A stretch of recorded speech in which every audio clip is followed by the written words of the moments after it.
In Unit 4, what we're going to be studying is electric circuits. Just some background information. Some of this is from grade 9.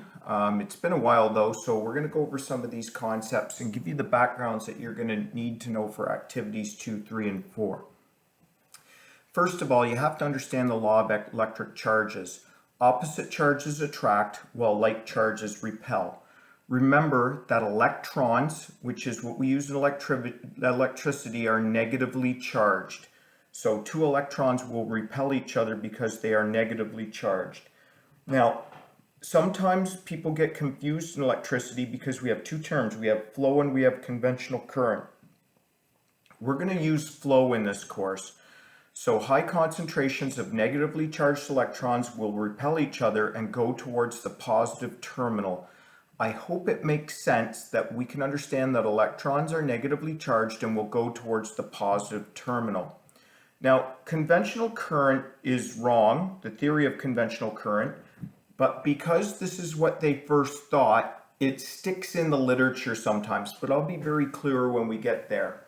Conventional current had electricity going from the negative terminal to the positive terminal. Whoops, I got that backwards there.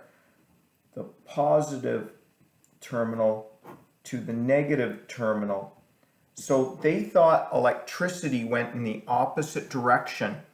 And so often when people talk about electricity, they talk about that wrong theory. So we'll make sure we talk about flow, and I'll be very clear of that when we're doing activities. Now, two terms you may have heard of: direct current. Direct current is used in batteries, and this is probably what you imagine of electrical flow. Electricity flows from the negative terminal on the battery through wires, through some type of load like a light bulb, and back to the positive terminal. The problem with direct current was it was hard to transform it. So sometimes we need to change the voltage of the electricity, and it's hard to do with direct current. The other problem was there's more parts and more danger with direct current. So what we use, if we have a wall plug, for example, is there's alternating or AC current coming out of our wall plugs. The current vibrates back and forth at high frequencies. That means it goes very quickly when it's vibrating as it flows. It's easier to transport long distances, and it's safer. What you can see in this activity is we're getting a mishmash of terms, just some electrical concepts. This is a lot like background information. Now, one thing that's going to be important, and I would highly encourage you to look at some videos on what is the difference between electric current and electric potential, or volts. It's essential to understand this as we continue on. Electric current, the symbol is I, and it's measured in something called amps or amperes, and it's the amount of electrons that pass a certain point in 1 second. So imagine you're watching a river, and that is the flow.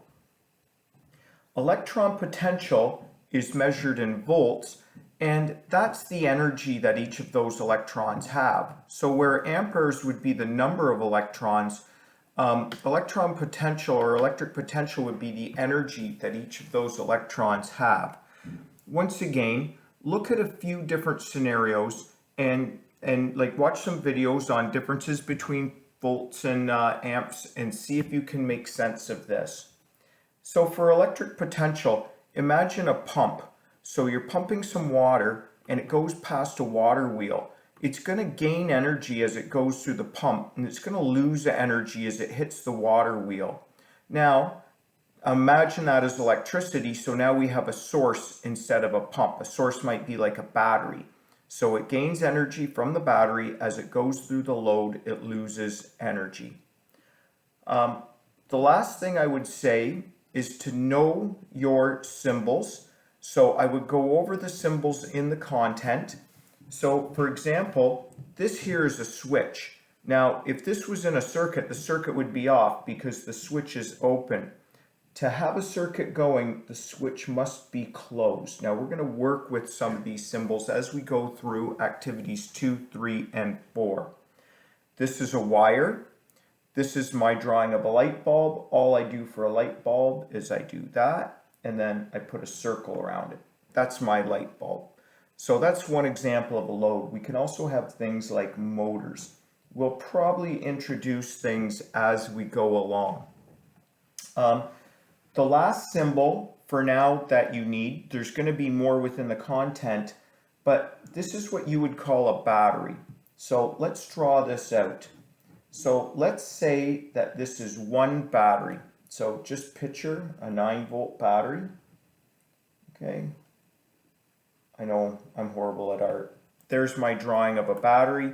It might have the positive and negative on top. It might have the positive on top, the negative on the bottom, but that's a battery. That's what this is, positive and negative. Now, in electricity or in electrical circuits, which you might notice, they won't call this a battery, they might call it a cell. A cell is when you have one. A battery is when you have more than one. So picture a flashlight right now.